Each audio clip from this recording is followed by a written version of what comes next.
വിശ്വസ്തയോടുകൂടെ നീ ജീവിക്കാൻ തയ്യാറായാൽ ദൈവം ഫൗസ്റ്റീന പുണ്യവതിക്ക് അനുഗ്രഹങ്ങൾ നൽകിയതുപോലെ, കൃപാവരങ്ങൾ നൽകിയതുപോലെ നമ്മുടെ ജീവിതത്തിലും ദൈവം അനുഗ്രഹങ്ങളും കൃപാവരങ്ങളും നൽകും.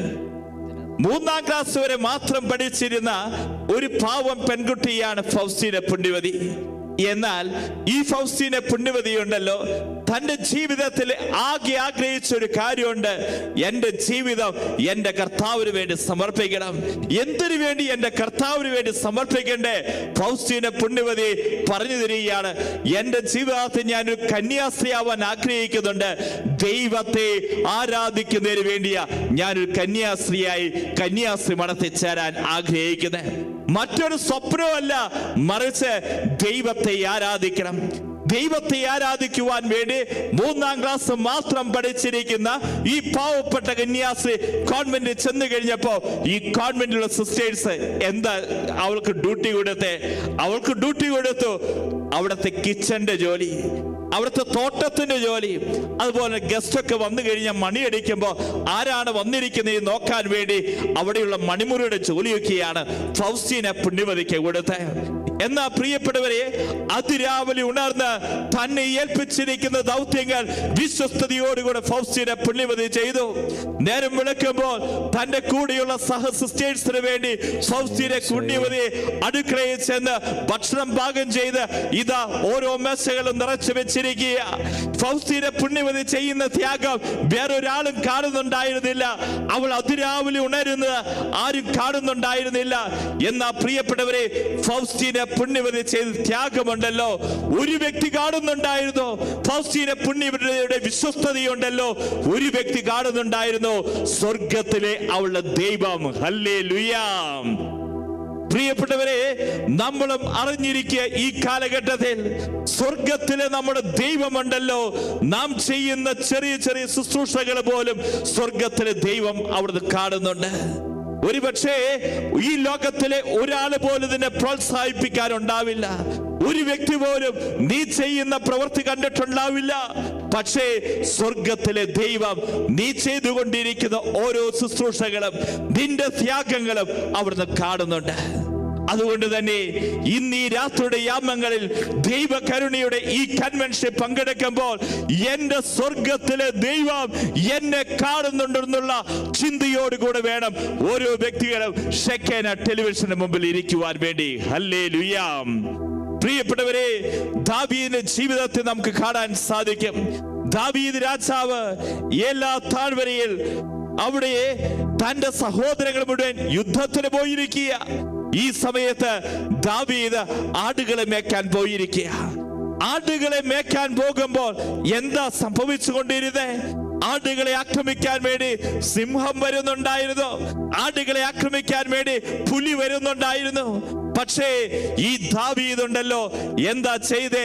തന്റെ ജീവനേക്കാൾ വിലയുള്ളതായി ആടുകളുടെ ജീവൻ അവൻ കണ്ടു. എന്താ?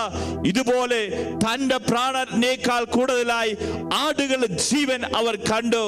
ഈ ദാവീദ് ചെയ്തു, ആടുകളെ ഏതൊക്കെ ജീവികളാണോ ആക്രമിക്കാൻ വരുന്നത്, തന്റെ ശരീരം കൊണ്ട് തന്റെ മനസ്സുകൊണ്ട് ഈ ജീവികളെ മുഴുവൻ അവൻ തകർത്ത് കളഞ്ഞു. ഒരുപക്ഷെ സിംഹമായിരിക്കാം, ഒരുപക്ഷെ പുലിയായിരിക്കാം, പക്ഷേ തന്റെ ജീവനേക്കാൾ ആടുകളുടെ ജീവൻ വിലയുള്ളതായി ഈ ദാവീദ് കണ്ടു. തന്റെ ശരീരത്തിൽ മുറിവുകൾ ഉണ്ടാവുന്നുണ്ട്. ദാവീദിന്റെ ശരീരത്തിൽ കടന്നു വരുന്ന മുറിവുകള് അവന്റെ സഹോദരങ്ങൾ കാണുന്നില്ല, മാതാപിതാക്കളെ കാണുന്നില്ല. പക്ഷേ ഒരു വ്യക്തി കാണുന്നുണ്ടായിരുന്നു, തന്റെ സ്വർഗത്തിലെ ദൈവം കാണുന്നുണ്ടായിരുന്നു.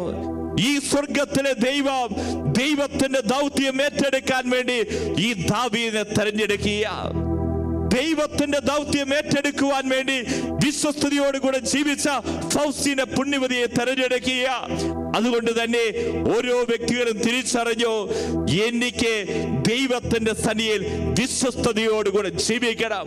എനിക്ക് മറ്റുള്ളവരുടെ മുമ്പിലല്ല വിശ്വസ്തത വേണ്ടേ, ദൈവത്തിന്റെ സന്നിധിയിൽ വിശ്വസ്തയോടുകൂടെ ജീവിക്കണം. മറ്റുള്ളവരെ കാണിക്കാൻ വേണ്ടിയുള്ള വിശ്വസ്തയല്ല, മറിച്ച് എന്റെ സ്വർഗത്തിലെ ദൈവം ഞാൻ ചെയ്യുന്ന പ്രവർത്തികൾ ഓരോന്നും അവിടെ കാണുന്നുണ്ട് എന്നുള്ളതാണ്. പ്രിയപ്പെട്ടവരെ, വചനം പറയുന്നത് ഇങ്ങനെയാണ്.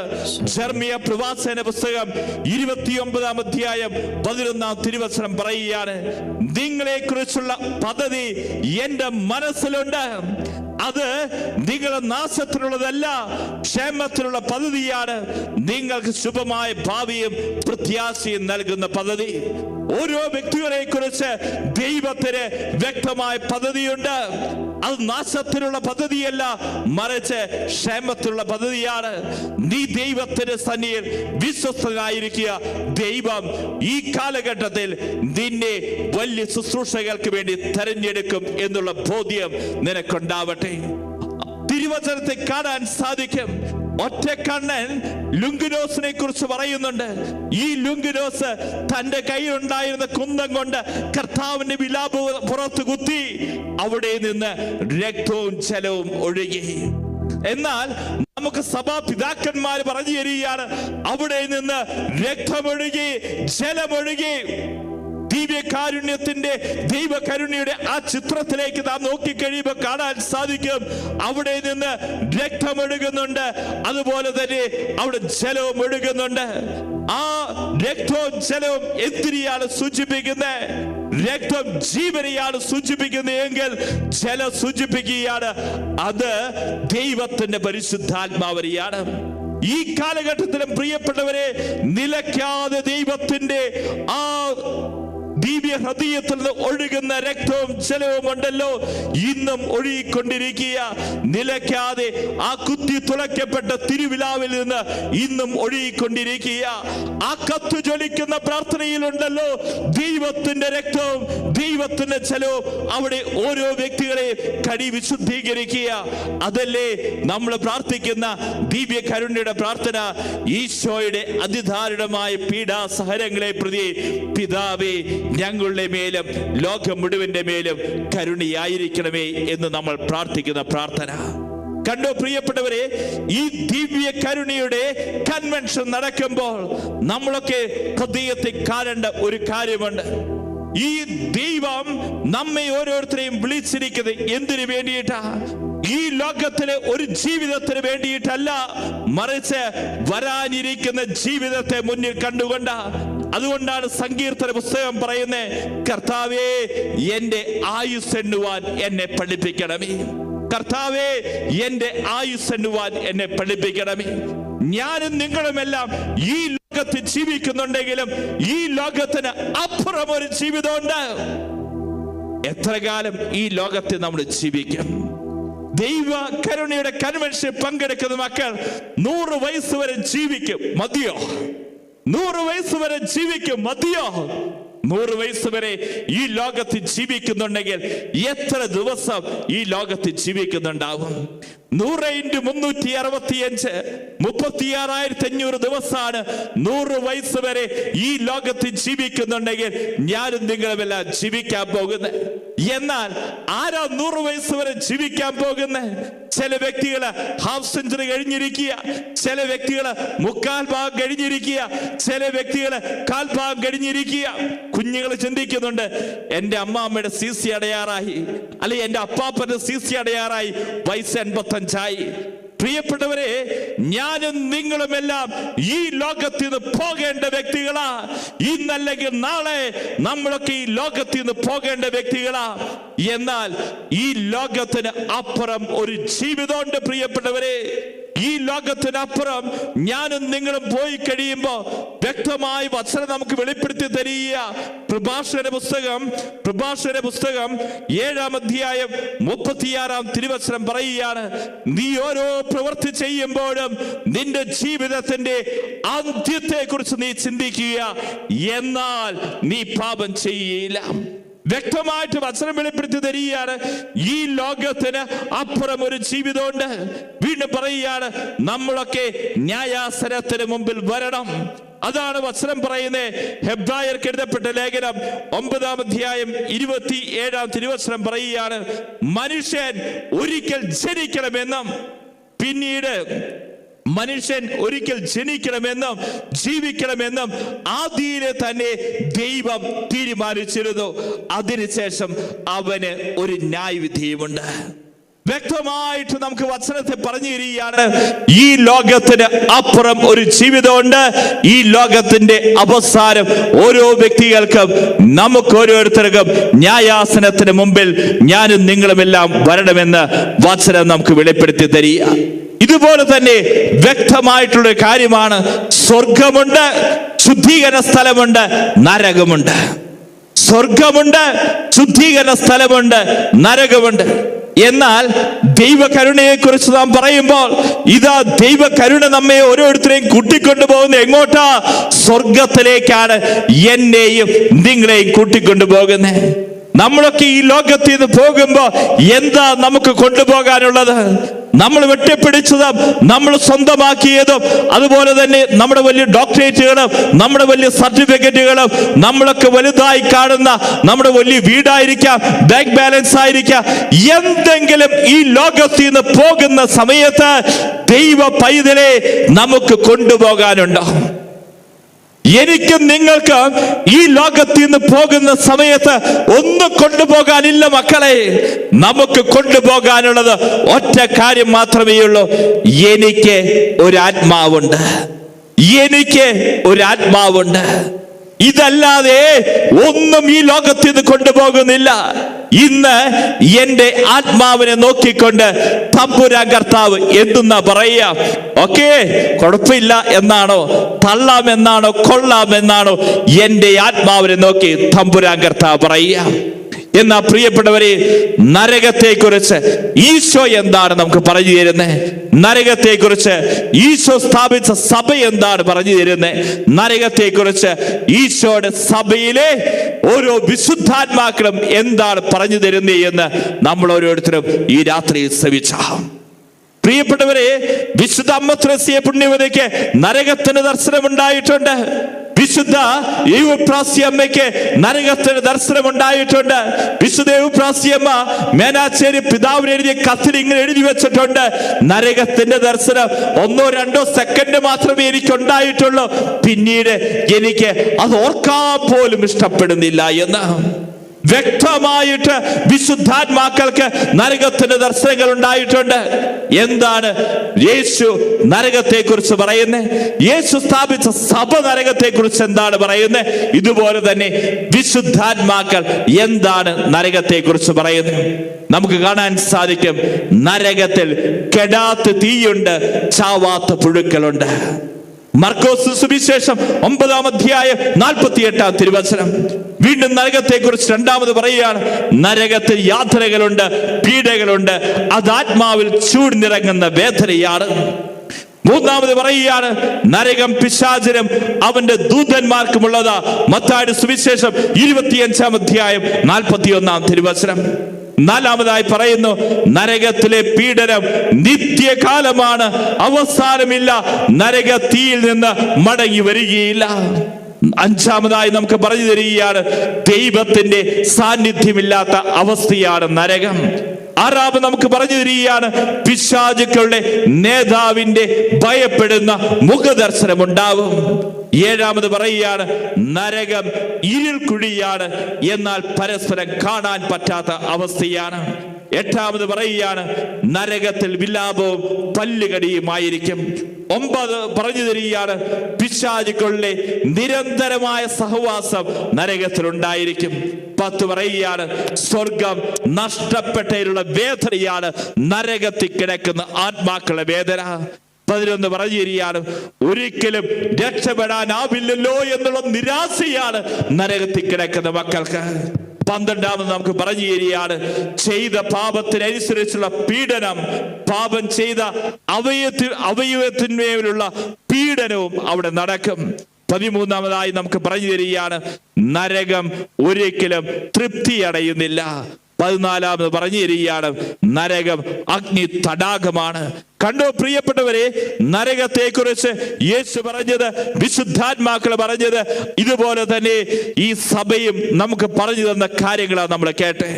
എന്നാ പ്രിയപ്പെട്ടവരെ, ഈ ദൈവമക്കളെ തന്നിൽ വിശ്വസിക്കുന്ന ഏവരും നശിച്ചു പോകാതെ നിത്യജീവൻ പ്രാപിക്കുന്നതിന് വേണ്ടി ദൈവം നമുക്ക് തന്നിരിക്കുന്ന അനുഗ്രഹമാണ് ദൈവ കരുണ എന്നുള്ളത്.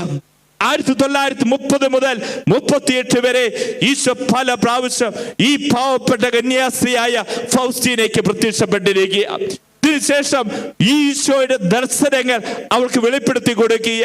അതിനകത്ത് ഈ കരുണയുടെ തിരുനാളിന് ഒരുക്കമായി എങ്ങനെയാണ് ഓരോ ദൈവ പൈതലും ഒരുങ്ങണ്ടേ എന്ന് വ്യക്തമായി അവൾക്ക് വെളിപ്പെടുത്തി കൊടുത്തിട്ടുണ്ട്. ഈ കരുണയുടെ തിരുനാളിന് വേണ്ടി ഒരുങ്ങുവാൻ ഓരോ ദിനവും 9 ദിവസം നീണ്ടു നിൽക്കുന്ന നൊവേനകളുണ്ട്. 1-ാം ദിവസം നൊവേനയിൽ നാം പ്രത്യേകമായി നിയോഗം വെക്കുന്ന എന്തിനു വേണ്ടിയിട്ടാ? മനുഷ്യകുലം മുഴുവന് വേണ്ടിയും, പ്രത്യേകിച്ച് എല്ലാ പാപികളെയും എന്റെ അടുക്കൽ കൊണ്ടുവരിക, ഞാൻ അവരെ എന്റെ കരുണ കടലിൽ മുക്കിയെടുക്കാം എന്നാണ് ഈശോ ഫൗസ്റ്റീന പുണ്യവതിയോട് പറയുന്നത്. നൊവേനയുടെ 2-ാം ദിവസം നിയോഗം വെക്കുന്ന ഇങ്ങനെയാണ്, എല്ലാ വൈദികരെയും സന്യസ്തരെയും എന്റെ അടുക്കൽ കൊണ്ടുവരിക, അവിടെ ആത്മാക്കളെ എന്റെ അടുക്കൽ കൊണ്ടുവരിക, ഞാൻ അവരെ കരുണക്കടലിൽ മുക്കിയെടുക്കാം.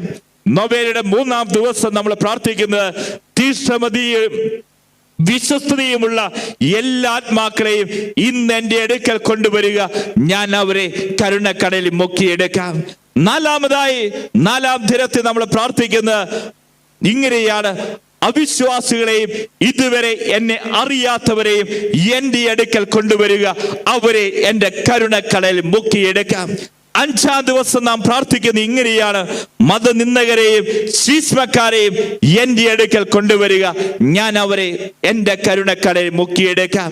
നൊവേനയുടെ 6-ാം ദിവസത്തേക്ക് നാം പ്രവേശിക്കുമ്പോൾ എളിമയും ശാന്തതയുള്ളവരെയും കൊച്ചുകുട്ടികളുടെയും ആത്മാക്കളെ എന്റെ സമീപത്തേക്ക് കൊണ്ടുവരിക, അവരെ എന്റെ കരുണക്കടലിൽ മുക്കിയെടുക്കാം. 7-ാം ദിവസം നാം പ്രാർത്ഥിക്കുന്നത്, എന്റെ കരുണയെ മഹത്വപ്പെടുത്തുകയും വാഴ്ത്തുകയും ചെയ്യുന്ന എല്ലാ ആത്മാക്കളെയും എന്റെ അടുക്കൽ കൊണ്ടുവരിക, ഞാൻ അവരെ എന്റെ കരുണക്കടലിൽ മുക്കിയെടുക്കാം. നൊവേനയുടെ 8-ാം ദിവസമായി 8-ാം ദിവസം നാം പ്രാർത്ഥിക്കുന്ന, ശുദ്ധീകരണ സ്ഥലത്ത് കിടക്കുന്ന എല്ലാ ആത്മാക്കളെയും എന്റെ അടുക്കൽ കൊണ്ടുവരിക, ഞാൻ അവരെ എന്റെ കരുണക്കടലിൽ മുക്കിയെടുക്കാം. നൊവേനയുടെ 9-ാമത്തെ ദിവസം പ്രാർത്ഥിക്കുന്നത്, എല്ലാ മന്ദതയിൽ നിബന്ധിച്ചിരിക്കുന്ന ആത്മാക്കളെയും എന്റെ അടുക്കൽ കൊണ്ടുവരിക, ഞാൻ എന്റെ കരുണക്കടലിൽ മുക്കിയെടുക്കാമെന്ന് വിശുദ്ധ ഫൗസ്റ്റീന പുണ്യവതിയോട് ഈശോ പറഞ്ഞിരിക്കുകയാണ്. പ്രിയപ്പെട്ടവരെ, കരുണയുടെ 1-ാം ദിവസം നാം പ്രാർത്ഥിക്കുന്ന എന്തിനു വേണ്ടിയിട്ടാ? ഈശോ ഫൗസ്റ്റീന പുണ്യവതിക്ക് പറഞ്ഞു കൊടുക്കുകയാണ്, സകല മനുഷ്യരെയും, പ്രത്യേകിച്ച് കഠിന പാപികളെ എന്റെ അടുക്കൽ കൊണ്ടുവരിക, ഞാൻ എന്റെ കരുണക്കടലിൽ മുക്കിയെടുക്കാം. ഫൗസ്റ്റീന പുണ്യവതിയുടെ ഡയറി 1396-ാമത്തെ ഖണ്ഡികയിൽ പറയുന്ന ഇങ്ങനെയാണ്, പാപികൾ എന്റെ കരുണയെ മനസ്സിലാക്കിയിരുന്നുവെങ്കിൽ ഇത്രയും അധികം അവർ നശിച്ചു പോകില്ലായിരുന്നു. പാപികളായ ആത്മാക്കളോട് എന്റെ അടുക്കൽ വരുവാൻ ഒട്ടും ഭയപ്പെടേണ്ട ആവശ്യമില്ല എന്ന് പറയുക. ഫൗസ്റ്റീന പുണ്യവതി പറയുകയാണ്, ഏതൊക്കെ പാപികളാണോ, ഏതൊക്കെ പാപത്തിന്റെ കഠിനമായ അവസ്ഥയിലൂടെ കടന്നു പോകുന്ന വ്യക്തിയാണോ, ഈ വ്യക്തികളൊക്കെ ഈശോയുടെ കരുണയ്ക്ക് മുമ്പിലേക്ക് കടന്നു വന്നേക്ക്. എത്ര വലിയ പാപിയാണെങ്കിലും ഈശോയുടെ കരുണക്കടലിൽ ഈശോ മുക്കിയെടുക്കും എന്ന് അവിടുന്ന് വാഗ്ദാനം ചെയ്യുകയാണ്. വീണ്ടും ഫൗസ്റ്റീന ഡയറി 1059-ാമത്തെ ഖണ്ഡികയിൽ പറയുന്ന ഇങ്ങനെയാണ്, ആഴമളക്കാനാവാത്ത എന്റെ കരുണയിൽ വലിയ ശരണത്തോടെ ആശ്രയിക്കുവാൻ ആത്മാക്കളെ പ്രോത്സാഹിപ്പിക്കുക. പാപികളും ബലഹീനരുമായ ആത്മാവ് എന്നെ സമീപിക്കുവാൻ ഭയപ്പെടേണ്ട. എന്റെ ആത്മാവിന്റെ പാപങ്ങൾ ലോകത്തിലെ മുഴുവൻ മണൽത്തരിയേക്കാൾ അധികമാണെങ്കിൽ പോലും അവയെല്ലാം അത്യഗാധമായ എന്റെ കരുണയുടെ അഗാധിയിൽ ആഴ്ന്നു പോകുമെന്ന് പറയുകയാണ്. പ്രിയപ്പെട്ടവരെ, ഇന്ന് യേശുവിന്റെ സവിധേ കടന്നു വരുവാൻ ഒരു വ്യക്തി പോലും ഭയപ്പെടേണ്ടതില്ല. എത്ര വലിയ പാപിയാണെങ്കിലും ഈ പാപിയുടെ മനസ്സിൽ മുഴുവൻ നിരാശ കൊണ്ടിരിക്കുക, കുറ്റബോധം കൊണ്ട് നിറഞ്ഞിരിക്കുക, ഭയം കൊണ്ട് നിറഞ്ഞിരിക്കുക. എന്നാൽ യേശു പറയുകയാണ് ഫൗസിയുടെ പുണ്യവതിയിലൂടെ, നിങ്ങൾ എത്ര വലിയ പാപിയാണെങ്കിലും എന്റെ കരുണയുടെ മുന്നിലേക്ക് നീ വായോ. എത്ര വലിയ പാപിയാണെങ്കിലും എന്റെ കരുണ കടലിൽ ഞാൻ നിന്നെ മുക്കിയെടുക്കാം, പുതിയ വ്യക്തിയാക്കി ഞാൻ മാറ്റുമെന്ന് അവിടെ നമ്മെ ഓർമ്മപ്പെടുത്തുകയാണ്. പ്രിയപ്പെട്ടവരെ, പലപ്പോഴും നമ്മൾ പ്രാർത്ഥിക്കുന്നുണ്ട്, പ്രാർത്ഥിച്ചിട്ടും നമ്മുടെ പ്രാർത്ഥന കേൾക്കാത്തതിന്റെ കാരണം എന്താ? നമ്മുടെ പാപത്തിന്റെ കെട്ടുകൾ കാരണമാ, പാപത്തിന്റെ ബന്ധനങ്ങൾ കാരണമാ നമ്മുടെ പ്രാർത്ഥന ദൈവം കേൾക്കാത്തത്. നമുക്ക് കാണാൻ സാധിക്കും, യോഹന്നാന്റെ സുവിശേഷം 9-ാം അധ്യായം 31-ാം തിരുവചനം പറയുകയാണ്, ദൈവം പാപിയുടെ പ്രാർത്ഥന കേൾക്കുകയില്ല എന്ന് നമുക്കറിയാം. എന്നാൽ ദൈവത്തെ ആരാധിക്കുകയും അവന്റെ ഇഷ്ടം പ്രവർത്തിക്കുകയും ചെയ്യുന്നവന്റെ പ്രാർത്ഥനയാണ് ദൈവം ശ്രമിക്കുക. Hallelujah, hallelujah, hallelujah, hallelujah. വചനം പറഞ്ഞു കേട്ടോ മക്കളെ, ദൈവം പാപിയുടെ പ്രാർത്ഥന കേൾക്കുകയില്ല എന്ന് നമുക്കറിയാം. എന്നാൽ ദൈവത്തെ ആരാധിക്കുകയും അവന്റെ ഇഷ്ടം നിറവേറ്റുകയും ചെയ്യുന്നവന്റെ പ്രാർത്ഥനയാണ് ദൈവം കേൾക്കുക. Hallelujah, hallelujah. കണ്ടോ? അപ്പൊ നമ്മളൊരു കാര്യം തിരിച്ചറിഞ്ഞു, എന്തുകൊണ്ടാ ഞാൻ പ്രാർത്ഥിച്ചിട്ട് ദൈവം എന്റെ പ്രാർത്ഥന കേൾക്കാത്തത്? ഞാൻ എന്നും പ്രാർത്ഥിക്കുന്നൊക്കെയുണ്ട്, പക്ഷേ ചില പാപങ്ങൾ എന്റെ ഉള്ളിൻ്റെ ഉള്ളിൽ കിടക്കുന്നുകൊണ്ടാ. എന്നാൽ കർത്താവിന്റെ കരുണയ്ക്ക് മുമ്പിലേക്ക് നീ കടന്നു വരിക. നിന്റെ പാപത്തിന്റെ അവസ്ഥ കർത്താവിന്റെ സന്നിധിയിൽ നീ ഏറ്റുപറയുക, നീ കുമ്പസാരിക്കുക, കുമ്പസാരിച്ച് കർത്താവിന്റെ കരുണയിൽ ആശ്രയം തേടുക. വീണ്ടും നമുക്ക് കാണാൻ സാധിക്കും, യൂഥത്തിന്റെ പുസ്തകം 5-ാം അധ്യായം 17-ാം തിരുവചനം പറയുകയാണ്, തങ്ങളുടെ ദൈവത്തിനെതിരായി തങ്ങൾ പാപം ചെയ്യാതിരുന്നിടത്തോളം കാലം അവർക്ക് അഭിവൃദ്ധി ഉണ്ടായി. കാരണം പാപത്തെ വെറുക്കുന്ന ഒരു ദൈവം അവിടെ കൂടെ ഉണ്ടായിരുന്നു. എപ്പോഴാണ് ഇസ്രായേൽക്കാർക്ക് അഭിവൃദ്ധി ഉണ്ടായത്? വചനം പറയുകയാണ്, തങ്ങളുടെ ദൈവത്തിനെതിരായി അവർ പാപം ചെയ്യാതിരുന്നിടത്തോളം കാലം അവർക്ക് അഭിവൃദ്ധി ഉണ്ടായി. എന്നാൽ അവർ പാപം ചെയ്തു കഴിഞ്ഞപ്പോഴോ അവരുടെ കൂടെ ഉണ്ടായിരുന്ന, അവിടെ കൂടെ നടന്ന ദൈവം അവർക്ക് നഷ്ടപ്പെട്ടു പോകുക. എങ്കിൽ പ്രിയപ്പെട്ടവരെ, ഒരുപക്ഷേ ഒരുപാട് പാപങ്ങൾ എന്റെ ജീവിതത്തിൽ വന്നു പോയിട്ടുണ്ട്. ഇന്ന് ഈ പാപത്തിന്റെ ബന്ധനക്കെട്ടിലായിരിക്കും നീ ഇരിക്കുന്നേ. ഭയം, നിരാശ, കുറ്റബോധം എല്ലാം നിന്നെ വെട്ടിയാടിക്കൊണ്ടിരിക്കുക. ഒരു രക്ഷയില്ല എന്ന് നീ ചിന്തിക്കുന്നുണ്ടാവാം. എന്നാ പ്രിയപ്പെട്ടവരെ, ദൈവത്തിന്റെ കൃപയുണ്ടല്ലോ, ദൈവത്തിന്റെ കരുണയുണ്ടല്ലോ. ദൈവ പൈതലിനെ നോക്കി ഇന്ന് വിളിക്കുക, മോനെ മോളെ, എന്റെ കരുണ കടലിലേക്ക് നീ വായോ എന്ന് ദൈവം അവനെ വിളിക്കുകയാണ്. അതുകൊണ്ട് തന്നെ ദൈവത്തിന്റെ കരുണയുടെ മുമ്പിൽ നമുക്ക് ഇന്ന് അഭയം പ്രാപിക്കാം. പല വ്യക്തികളുടെയും ജീവിതത്തിൽ നമ്മൾ കണ്ടിട്ടുണ്ട്, പല വ്യക്തികളും നിരാശയിലൂടെ കടന്നു പോകുക, ഇനി രക്ഷയില്ല എന്ന് ചിന്തിച്ച ആ വ്യക്തി ഇരിക്കുന്നത്. എന്നാ പ്രിയപ്പെട്ടവരെ, ഒരു വ്യക്തി പാപം ചെയ്തു കഴിഞ്ഞപ്പോൾ എന്താണ് ആ വ്യക്തിയെ സംഭവിക്കുക? ആ വ്യക്തിയെ സംബന്ധിച്ചിടത്തോളം സകല മേഖലകളിലും ദൈവത്തിന്റെ കൃപാവരം നഷ്ടപ്പെട്ടു പോയ ഒരു അവസ്ഥ, ദൈവത്തിന്റെ പരിശുദ്ധാത്മാവ് നഷ്ടപ്പെട്ടു പോയ അവസ്ഥ. എന്നാൽ ദൈവത്തിന്റെ കരുണയിൽ ആ വ്യക്തി അഭയം തേടുമ്പോൾ നഷ്ടപ്പെട്ടു പോയ കൃപാവരം, നഷ്ടപ്പെട്ടു പോയ പരിശുദ്ധാത്മാവിന്റെ അഭിഷേകം അവനിൽ വന്ന് നിറയുക. സാവൂൾ പാപം ചെയ്തു, എന്താ സംഭവിച്ചേ? സാവൂളിൽ നിന്ന് ദൈവത്തിന്റെ ആത്മാവ് അവനെ വിട്ടുപോയത് അവൻ അറിഞ്ഞില്ല. ഇതുപോലെ തന്നെ പ്രിയപ്പെട്ടവരെ, നമ്മളും പാപം ചെയ്തു പോകുമ്പോൾ നമ്മിൽ സംഭവിക്കുന്ന എന്താ? 1 സാമുവേലിന്റെ പുസ്തകം 16-ാം അധ്യായം 14-ാം തിരുവചനം പറയുകയാണ്, കർത്താവിന്റെ ആത്മാവ് സാവൂളിനെ വിട്ടുപോയി, അവിടെ നയിച്ച ദുരാത്മാവ് അവന് പ്രവേശിച്ചു. കണ്ട പ്രിയപ്പെട്ടവരെ, പാപം ചെയ്തു കഴിയുമ്പോൾ സംഭവിക്കുന്ന ഇത് തന്നെയാ. നമ്മുടെ ഉള്ളിൽ നിന്ന് ദൈവത്തിന്റെ ആത്മാവ് നഷ്ടപ്പെട്ട് ദുരാത്മാവ് നമ്മിലേക്ക് പ്രവേശിക്കുകയാണ്. വീണ്ടും നമുക്ക് കാണാൻ സാധിക്കും, തിമോത്തിയോസ് എഴുതിയ 1-ാം ലേഖനം 5-ാം അധ്യായം 6-ാം തിരുവചനം പറയുകയാണ്, സുഖാനുഭവങ്ങളിൽ മുഴുകിയിരിക്കുമ്പോൾ, ജീവിച്ചിരിക്കുമ്പോൾ തന്നെ മരിച്ചു കഴിഞ്ഞിരിക്കുന്നു. ചില വ്യക്തികള് നമ്മൾ വെളിപ്പാട് പുസ്തകം 3-ാം അധ്യായം 2-ാം തിരുവചനം കാണുന്നുണ്ട്, നിന്റെ ചെയ്തികൾ ഞാൻ അറിയുന്നു, നീ ജീവനുള്ളവനാണ് എന്ന് നിന്നെ കുറിച്ച് നീ പറയുന്നു, എന്നാൽ നീ മൃതനാണ്. ഉണരുക, നിന്നിൽ അവശേഷിപ്പിച്ചതിനെ ഉത്തേജിപ്പിക്കുക. ഞാനും നിങ്ങളുമെല്ലാം പറയുന്നുണ്ട്, ജീവനുണ്ട്. നിങ്ങളുടെ മുമ്പിൽ നിൽക്കുന്ന അച്ഛൻ പറയുന്നുണ്ട്, അച്ഛന് ജീവനുണ്ട്. അച്ഛൻ സംസാരിക്കുന്നുണ്ട്, അച്ഛൻ കാണുന്നുണ്ട്, അച്ഛൻ കേൾക്കുന്നുണ്ട്, ഹൃദയമിടിപ്പ് നടക്കുന്നുണ്ട്, ജീവനുണ്ട്. എന്നാ വചനം പറയുക, നിന്റെ ചെയ്തികൾ ഞാൻ അറിയുന്നു, നീ ജീവനുള്ളവനാണ് എന്ന് നിന്നെ കുറിച്ച് പറയുന്നു. സസ്യങ്ങളിൽ ജീവനുണ്ട്, മൃഗങ്ങളിൽ ജീവനുണ്ട്, മനുഷ്യർ ജീവനുണ്ട്. എന്നാൽ സസ്യങ്ങളുടെ ജീവനും മൃഗങ്ങളുടെ ജീവനും മനുഷ്യ ജീവനും തമ്മിലുള്ള വ്യത്യാസം എന്താ? മനുഷ്യരിൽ ദൈവിക ജീവൻ ഉണ്ട് എന്നുള്ളതാ. എന്നാൽ എപ്പോഴാണ് ഈ മനുഷ്യരിലെ ദൈവിക ജീവൻ നഷ്ടപ്പെട്ടു പോകുക? ഒരു മനുഷ്യൻ പാപം ചെയ്തു കഴിയുമ്പോഴാ, പാപത്തിൽ ജീവിക്കുമ്പോഴാ ആ മനുഷ്യരിലെ ദൈവിക ജീവൻ നഷ്ടപ്പെട്ടു പോകുക. എങ്കിൽ പ്രിയപ്പെട്ടവരെ, ഞാൻ പാപം ചെയ്തു കഴിഞ്ഞാൽ പിന്നെ എന്റെ ഉള്ളിലെ ദൈവിക ജീവൻ നഷ്ടപ്പെട്ടു പോയി. പിന്നെ എന്റെ ഉള്ളിൽ അവശേഷിച്ചത് എന്താ? ഈ മൃഗങ്ങളിലെ ജീവനാ. സുഖാനുഭവങ്ങളെ മുഴുകി ജീവിക്കാനുള്ള താല്പര്യം. റോമാ 8:13 പറയുന്നു, ചെടികളായി ജീവിക്കുന്നുവെങ്കിൽ നിങ്ങൾ തീർച്ചയായും മരിക്കും. എന്നാൽ ശരീരത്തിന്റെ പ്രവണതകളെ ആത്മാവിൽ നിഹരിക്കുന്നില്ലെങ്കിൽ നിങ്ങൾ ജീവിക്കും. നമ്മൾ ഓർത്തോ പ്രിയപ്പെട്ടവരെ, മൃഗങ്ങളുടെ ജീവനും മനുഷ്യ ജീവനും തമ്മിലുള്ള വ്യത്യാസം എന്താ?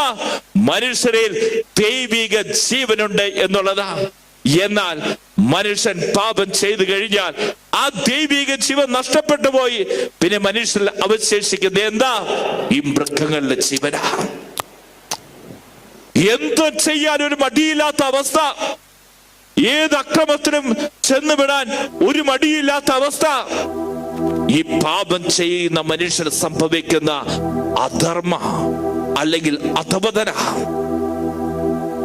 ലൂക്കായുടെ സുവിശേഷം 21-ാം അധ്യായം 34-35 തിരുവചനങ്ങൾ പറയുകയാണ്, സുഖലോൽപത, മദ്യാസക്തി, ജീവിത വ്യഗ്രത എന്നിവയാൽ നിങ്ങളുടെ മനസ്സ് ദുർബലമാകുകയും ആ ദിവസം ഒരു കെണി പോലെ പെട്ടെന്ന് നിങ്ങളുടെ മേൽ വന്ന് വീഴാതിരിക്കുവാൻ നിങ്ങൾ സൂക്ഷിച്ചുകൊള്ളുവിൻ. കണ്ടോ പ്രിയപ്പെട്ടവരെ, നമ്മൾ തിരിച്ചറിഞ്ഞു നമ്മളൊക്കെ ദൈവിക ജീവൻ നഷ്ടപ്പെട്ടു പോയിരിക്കുന്ന അവസ്ഥയാണെങ്കിൽ ഇന്ന് നമ്മെ വചനത്തിലൂടെ അവിടെ നിന്ന് ഉണർത്തുക. ഉണരുക, നിന്നിൽ അവശേഷിപ്പിച്ചതിനെ ഉത്തേജിപ്പിക്കുക. ദൈവകരുണയുടെ കൺവെൻഷൻ നമ്മെ ഓർമ്മപ്പെടുത്തുന്നത് ഇത് തന്നെയാ. എന്നിൽ കുറഞ്ഞു പോയിരിക്കുന്ന, നഷ്ടപ്പെട്ടു പോയിരിക്കുന്ന കൃപാവരം, എന്നിൽ നഷ്ടപ്പെട്ടു പോയ അഭിഷേകം, കൃപ, ഇതെല്ലാം എന്നിലേക്ക് തിരിച്ചു കൊണ്ടുവരുന്നതിന് വേണ്ടിയിട്ടാ നമുക്ക് വിശുദ്ധ ഫൗസ്റ്റീന പുണ്യവതിയിലൂടെ ദൈവത്തിന്റെ കൃപയുടെ കവാടം നമുക്ക് വേണ്ടി തുറന്നു തന്നിരിക്കുന്നത്. 2-ാം ദിവസം ദൈവകരുണയുടെ തിരുനാൾ ദിനത്തിൽ നാം നൊവേന ചൊല്ലി പ്രാർത്ഥിക്കുന്ന ആർക്ക് വേണ്ടിയിട്ടാ? നിയോഗം ഇങ്ങനെയാണ്, എല്ലാ വൈദികരുടെയും സന്യസ്തരുടെയും ആത്മാക്കളെ എന്റെ അടുക്കൽ കൊണ്ടുവരിക, ഞാൻ അവരെ എന്റെ കരുണക്കടലിൽ മുക്കിയെടുക്കാം. പ്രിയപ്പെട്ടവരെ, പിശാചിന് ഏറ്റവും ഇഷ്ടപ്പെട്ട ഭക്ഷണം എന്താണെന്ന് അറിയോ? പിശാചിന് ഏറ്റവും ഇഷ്ടപ്പെട്ട ഭക്ഷണം, പ്രിയപ്പെട്ടവരെ, പാപത്തിൽ ജീവിക്കുന്ന സമർപ്പിതരെയാണ് പിശാചിന് ഏറ്റവും ഇഷ്ടപ്പെട്ട ഭക്ഷണം എന്ന് ഒരു വിശുദ്ധരോട് പറഞ്ഞിട്ടുണ്ട്. എന്നാ പ്രിയപ്പെട്ടവരെ, ഫൗസ്റ്റീന പുണ്യവതിയുടെ ഡയറി 50-ാമത്തെ ഖണ്ഡികയിൽ ഇങ്ങനെയാണ് പറയുന്നത്, വൈദികർ എന്റെ കരുണയെ കുറിച്ച് ആത്മാക്കളോട് പ്രഘോഷിക്കണമെന്ന് ഞാൻ ആഗ്രഹിക്കുന്നു. വീണ്ടും 417-ാമത്തെ ഖണ്ഡികയിൽ എഴുതിയിരിക്കുകയാണ്, ഏപ്രിൽ 26, 1935 വെള്ളിയാഴ്ച ചിത്രം പ്രദർശിപ്പിക്കുന്ന ചടങ്ങിൽ എന്റെ കുമ്പസാരക്കാരന്റെ പ്രസംഗം കേട്ടു. ദൈവകാരുണ്യത്തെ പറ്റിയുള്ള ആദ്യത്തെ പ്രഭാഷണമായിരുന്നു അത്. അദ്ദേഹം സംസാരിച്ചു തുടങ്ങിയപ്പോൾ ചിത്രം ജീവനുള്ളതായി. അവിടെ സമ്മേളിച്ചിരുന്ന ജനങ്ങളുടെ ഹൃദയത്തിലേക്ക് ആ രശ്മികൾ ചൂഴ്ന്നിറങ്ങി. ദൈവകരുണയെ കുറിച്ച് പ്രസംഗിച്ചു കഴിഞ്ഞപ്പോൾ ദൈവകരുണയുടെ രശ്മികൾ ഓരോ ഹൃദയങ്ങളിലേക്കും ചൂഴ്ന്നിറങ്ങി എന്ന് വിശുദ്ധ ഫൗസ്റ്റീന പുണ്യവതി ഡയറിയിൽ എഴുതി വെച്ചിരിക്കുക. 1521 ഖണ്ഡികയിൽ ഫൗസ്റ്റീന പുണ്യവതി എഴുതി വെച്ചു, എന്റെ വൈദികരോട് പറയുക, എന്റെ കരുണയെ പറ്റി അവർ സംസാരിക്കുമ്പോൾ അവരുടെ വാക്കുകൾ കേട്ട് കഠിന പാപികൾ പോലും മാനസാന്തരപ്പെടും. എന്റെ കരുണയെ വാഴ്ത്തുകയും പ്രഘോഷിക്കുകയും ചെയ്യുന്ന വൈദികർക്ക് അത്ഭുതകരമായ ശക്തി ഞാൻ നൽകും. ദൈവകരുണയെ കുറിച്ച് പ്രസംഗിക്കുകയും പ്രഘോഷിക്കുകയും ചെയ്യുന്ന വൈദികരെ അവിടെ പറയുക, നിങ്ങൾക്ക് ഞാൻ അത്ഭുതകരമായി എന്റെ ശക്തി ഞാൻ അവർക്ക് പ്രദാനം ചെയ്യുമെന്ന് വൈദികരോട് പറയുക.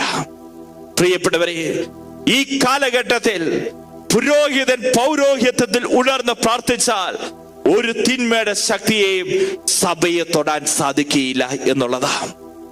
നമുക്ക് വചനം പറഞ്ഞു തരുന്നുണ്ട്. ലൂക്കായുടെ സുവിശേഷം 9-ാം അധ്യായം 1-ാം തിരുവചനം. അവൻ 12 പേരെയും വിളിച്ച് സകല പിശാചുക്കളുടെ അവൻ അധികാരവും ശക്തിയും കൊടുത്തു. യേശു തന്റെ ശിഷ്യന്മാർക്ക് ഈ അധികാരം കൊടുത്തു. ആരുടെ മേല അധികാരം കൊടുത്തേ? 12 പേരെയും വിളിച്ച് സകല പിശാചുക്കളുടെ അധികാരവും ശക്തിയും കൊടുത്തു. സകല പിശാചുക്കളുടെ മേൽ. എന്നാൽ ഈ അധികാരം സഭയിലേക്ക് അവിടുന്ന് കൈമാറിയിരിക്കുക ശിഷ്യന്മാരിലൂടെ സഭയിലേക്ക് കൈമാറി. സഭയിൽ ഇന്ന് വൈദികരിലൂടെ, മെത്രാന്മാരിലൂടെ, മാർപ്പാപ്പയിലൂടെ ഈ ശുശ്രൂഷ ഇന്ന് നടക്കുക. സകല പിശാചുക്കളുടെ മേൽ അവന് അധികാരവും ശക്തിയും കൊടുത്തു. 2 വാക്കുകൾ ഉപയോഗിക്കുന്ന അധികാരത്തിന് ശക്തിക്കും ഇംഗ്ലീഷിൽ power and force.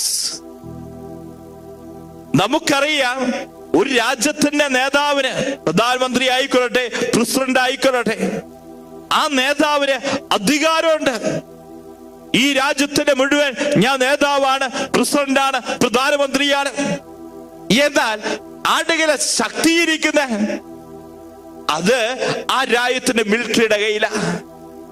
American president അധികാരമുണ്ട്, അമേരിക്കയുടെ മുഴുവൻ പ്രസിഡന്റാ. എന്നാൽ ഈ ശക്തിയാണെങ്കിൽ ഇരിക്കുന്നത് അമേരിക്കൻ മിലിറ്ററിയുടെ കയ്യിലാണ്. എന്ന പൗരോഹിത്യത്തെ കാണാൻ സാധിക്കും, സമർപ്പിത ജീവിതങ്ങളെ കാണാൻ സാധിക്കും. അവൻ 12 പേരെ സകല പിശാചുക്കളും അധികാരവും ശക്തിയും കൊടുത്തിരിക്കുക. കണ്ടോ പ്രിയപ്പെട്ടവരെ, അവിടുന്ന് ഒരു പുരോഹിതൻ പൗരോഹിത്യത്തെ ജ്വലിച്ച് പ്രാർത്ഥിച്ച അത് സംഭവിക്കുക തന്നെ ചെയ്യും. പിശാചിന്റെ തന്ത്രമാ നല്ല വൈദികരെ നശിപ്പിക്കുക, നല്ല സമർപ്പിതയെ ദുഷിപ്പിച്ച് കളയുക എന്നുള്ളത്. കാരണം എന്താ? പിശാചിന്റെ ശത്രുവാണ് പുരോഹിതൻ എന്നുള്ളത്. വിശുദ്ധ ജോൺ മരിയ വിയാനി പറയുന്നുണ്ട്, സഭയെ തകർക്കുവാൻ ഒരു വ്യക്തി ആഗ്രഹിച്ചു കഴിഞ്ഞാൽ ഏറ്റവും ആദ്യം തകർക്കുന്ന പുരോഹിതനെയാ. കാരണം പുരോഹിതനെ തകർത്തു കഴിഞ്ഞാൽ വിശുദ്ധ കുർബാന ഉണ്ടാവുകയില്ല. വിശുദ്ധ കുർബാന ഇല്ലാതാകുമ്പോൾ സഭയും ഇല്ലാതാവും. അത് പിശാചിന് വ്യക്തമായിട്ടറിയാം. എങ്കിൽ നമ്മളൊരു കാര്യം തിരിച്ചറിഞ്ഞു, സഭയെ സ്നേഹിക്കുന്ന മക്കൾ, സഭാ തനിയരെ സ്നേഹിക്കുന്ന മക്കൾ തിരിച്ചറിഞ്ഞു. പ്രിയപ്പെട്ടവരെ, സഭയ്ക്ക് വേണ്ടി, വൈദികർക്ക് വേണ്ടി, സമർപ്പിതർക്ക് വേണ്ടി ദൈവത്തിന്റെ സന്നിധിയിൽ കരമുയർത്തി വിളിച്ച് പ്രാർത്ഥിക്കാൻ നമ്മെ ഓരോ വൈദികരെയും, നാം അറിയുന്ന ഓരോ വൈദികരെയും, വികാരിയച്ഛനെ, സിസ്റ്റേഴ്സിനെ എല്ലാം യേശുവിന്റെ കരുണക്കടയിൽ മുക്കിയെടുക്കണമേ എന്ന് ദിവസവും നമ്മൾ പ്രാർത്ഥിക്കണം. അതാണ് സഭയെ സ്നേഹിക്കുന്ന സഭയുടെ മക്കൾ ചെയ്യേണ്ടത്. വീണ്ടും നമുക്ക് കാണാൻ സാധിക്കും, വിശുദ്ധ ഫൗസ്റ്റീന പുണ്യവതിയുടെ ഡയറി കാണാൻ സാധിക്കുന്നത് ഇങ്ങനെയാണ്. 3-ാം ദിവസം നാം പ്രാർത്ഥിക്കുന്നു, ഭക്തി തീക്ഷ്ണതയും വിശ്വസ്തതയുമുള്ള എല്ലാ ആത്മാക്കളെയും എന്റെ അടുക്കൽ കൊണ്ടുവരിക, ഞാൻ അവരെ എന്റെ കരുണക്കടലിൽ മുക്കിയെടുക്കാം. ഫൗസ്റ്റീന പുണ്യവതിയുടെ ഡയറി 1075-ാമത്തെ ഖണ്ഡികയിൽ പറയുന്നുണ്ട്, ഈശോ എന്റെ കരുണയുടെ മഹത്വം പ്രചരിപ്പിക്കുന്ന ആത്മാക്കളെ അവിടെ ജീവിതകാലം മുഴുവൻ ഞാൻ സംരക്ഷിക്കും. അവരുടെ മരണസമയത്ത് ഞാൻ അവർക്ക് വിധിയാളനായിരിക്കുകയില്ല, മറിച്ച് കരുണയുള്ള രക്ഷകനായിരിക്കും. വീണ്ടും 1540-ാമത്തെ ഖണ്ഡികയിൽ ഫൗസ്റ്റീന പുണ്യവതി എഴുതി വെച്ചു, കരുണയെ മഹത്വപ്പെടുത്തുകയും അതിന്റെ ഭക്തി പ്രചരിപ്പിക്കുകയും ചെയ്യുന്ന ആത്മാക്കൾക്ക് മരണസമയത്ത് ഭീതി അനുഭവപ്പെടുകയില്ല. അവിടെ അന്തിമ പോരാട്ടത്തിൽ എന്റെ കരുണ അവരെ സംരക്ഷിക്കും. കണ്ടോ പ്രിയപ്പെട്ടവരെ, ഈ കാലഘട്ടത്തിലും നമ്മൾ പ്രാർത്ഥിക്കേണ്ട ഒരു പ്രാർത്ഥനയ ഭക്തിയുള്ള വ്യക്തികളും വിശ്വസ്തതയുള്ള വ്യക്തികളും ഇന്ന് ഈ ശുശ്രൂഷയെ പങ്കെടുത്തുകൊണ്ടിരിക്കുന്നത്. എന്റെ വലിയൊരു ദൗത്യമാണ് ദൈവത്തിന്റെ കരുണയെ കുറിച്ച് ലോകം മുഴുവൻ പ്രസംഗിക്കുക. ഞാൻ അറിയുന്ന മക്കളെ മുഴുവൻ ഈ കരുണക്കടലിൽ ഈശോയെ മുക്കിയെടുക്കണമേ. ഈശോയെ, ഞാൻ അറിയുന്ന ഈ കുടുംബത്തെ ഈശോയുടെ കരുണക്കടയിൽ മുക്കിയെടുക്കണമേ. മദ്യപാനിയായ വ്യക്തി ഈശോയുടെ കരുണക്കടയിൽ മുക്കിയെടുക്കണമേ. കർത്താവെ, പാപത്തിൽ ജീവിക്കുന്ന ആ വ്യക്തി ഈശോയുടെ കരുണക്കടയിൽ മുക്കിയെടുക്കണമേ. ഞാൻ അറിയുന്ന ഓരോ പുരോഹിതരെയും ഈശോയുടെ കരുണക്കടയിൽ മുക്കിയെടുക്കണമേ. കർത്താവെ, തിരുസഭ ഈശോയുടെ കരുണക്കടയിൽ മുക്കിയെടുക്കണമേ. ഇങ്ങനെയൊക്കെ പ്രാർത്ഥിക്കുന്ന ഭക്തരും വിശ്വസ്തരുമായ ആത്മാക്കൾക്ക് അവിടുന്ന് കൊടുത്തിരിക്കുന്ന ധാര എന്താണെന്നറിയോ? അവിടെ മരണസമയത്ത് അവർക്ക് ഭയപ്പെടേണ്ട ആവശ്യമില്ല. ഈശോയുടെ കരുണയുടെ കൃപാവരം അവരിലേക്ക് ചൊരിഞ്ഞുകൊണ്ടിരിക്കും. ഹല്ലേലൂയാ, ഹല്ലേലൂയാ, ഹല്ലേലൂയാ, ഹല്ലേലൂയാ.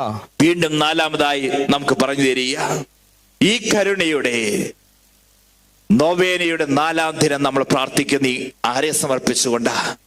എല്ലാ വിജാതീയരെയും യേശുവിനെ പറ്റി ഇതുവരെ അറിയാത്ത ആത്മാക്കളെയും എന്റെ കരുണക്കടലിലേക്ക് കൊണ്ടുവരിക. ഞാൻ എന്റെ കരുണക്കടലിൽ മുക്കിയെടുക്കാം. യേശുവിനെ അറിയാത്തവർ, നമ്മൾ ചിന്തിക്കുന്നുണ്ട് യേശുവിനെ ഈ കാലഘട്ടത്തിൽ എത്രമാത്രം ജനം അറിഞ്ഞിട്ടുണ്ട്. 2000 വർഷം പഴക്കമുള്ള കത്തോലിക്ക സഭ,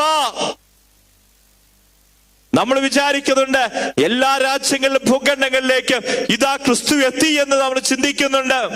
ക്രിസ്തുവിന്റെ സുവിശേഷം എത്തി എന്ന് നാം ചിന്തിക്കുന്നുണ്ട്. എന്നാൽ നമ്മൾ തിരിച്ചറിഞ്ഞു, നമ്മൾ വെറും മണ്ടന്മാരാ. ഈ ലോകത്തിൽ വെറും 62% പേര് മാത്രമേ യേശു എന്നുള്ള വാക്ക് കേട്ടിട്ടുള്ളൂ. ബാക്കിയുള്ളവരെ അവരോട് ആരാ ക്രിസ്തുവിന്റെ സുവിശേഷം പറയുക? ഇന്ന് നമ്മുടെ മിഷണറിമാര് ആഫ്രിക്കൻ രാജ്യങ്ങളില്, ലാറ്റിൻ അമേരിക്കൻ രാജ്യങ്ങളിലൊക്കെ പോയി ശക്തമായി സുവിശേഷം പ്രഘോഷിക്കുന്നുണ്ട്. 2000 വർഷത്തെ പഴക്കമുള്ള സഭയാ. എന്നാ പ്രിയപ്പെട്ടവരെ, ഇതുവരെ യേശുവിനെ അറിയാത്ത മക്കളെയും യേശുവിന്റെ കരുണക്കടലിൽ മുക്കിയെടുത്ത് നമുക്ക് പ്രാർത്ഥിക്കാൻ സാധിക്കണം. വിശുദ്ധ ഫൗസ്തീന പുണ്യവതി ആഗ്രഹിച്ചു, കർത്താവേ, ദൈവത്തെ ആരാധിക്കുന്ന ഒരു പാവപ്പെട്ട കന്യാസ്ത്രീയാക്കി എന്നെ മാറ്റണമേ എന്ന്. എന്നാൽ ഇവളിലൂടെയല്ലേ ദൈവത്തിന്റെ കരുണയുടെ വാതിൽ തുറന്നു കൊടുത്തേ. ഫൗസ്തീന പുണ്യവതി പ്രാർത്ഥിച്ചു. ഒരിക്കലും ഇങ്ങനെ ഈശോയോട് പ്രാർത്ഥിച്ചു കൊണ്ടിരിക്കുന്ന സമയത്ത് ഈശോ ഫൗസ്തീന പുണ്യവതിയോട് പറയുക, മോളെ, നിന്റെ മാതൃരായത്തെ ഞാൻ നശിപ്പിക്കാൻ പോവുക. ആ സമയത്ത് ഫൗസ്തീന പുണ്യവതി ഈശോയോട് പറയുന്നുണ്ട്, ഈശോയെ, എന്റെ മാതൃരാജ്യത്തെ നീ നശിപ്പിക്കരുത്. ഞാൻ ജീവിക്കുന്ന, എന്റെ പ്രിയപ്പെട്ടവരൊക്കെ ജീവിക്കുന്ന എന്റെ മാതൃരാജ്യമായ പോളണ്ടിനെ നീ ഒരിക്കലും നശിപ്പിക്കല്ലേ. ഈ സമയത്ത് ഈശോ പറയൂ, ഞാൻ നശിപ്പിക്കാൻ പോവുക, ഞാൻ നശിപ്പിക്കാൻ പോവുക. ഈ സമയത്ത് ഫൗസ്തീന പുണ്യവതി പറയുക, ഈശോയെ, നീ എന്റെ മാതൃരാജ്യമായ പോളണ്ടിനെ നശിപ്പിക്കല്ലേ. ഞാൻ എന്ത് പരിഹാരം വേണമെങ്കിലും ചെയ്തോളാം. ഫൗസ്തീന പുണ്യവതി പിന്നീട് കാണാൻ സാധിക്കും, തന്റെ മാതൃരാജ്യത്തിന്റെ രക്ഷയ്ക്ക് വേണ്ടി പ്രാർത്ഥന കൊണ്ടും പ്രാശ്ചിത്തം കൊണ്ടും അവൾ പരിഹാരം ചെയ്തു. എന്താ സംഭവിച്ചേ എന്നറിയോ പ്രിയപ്പെട്ടവരെ? ഈ പാവപ്പെട്ട കന്യാസ്ത്രീ പരിഹാരം ചെയ്ത് പ്രാർത്ഥിച്ചപ്പോൾ 2-ാം ലോക മഹായുദ്ധ കാലഘട്ടത്തിൽ ഈ പോളണ്ടിന്റെ ചുറ്റുമുള്ള എല്ലാ രാജ്യങ്ങളിലും അണുവായുധങ്ങൾ വർഷിക്കപ്പെട്ടപ്പോൾ പോളണ്ടിൽ ഒരു അണുവായുധം പോലും വർഷിക്കപ്പെട്ടിട്ടില്ല. കാരണം എന്താ?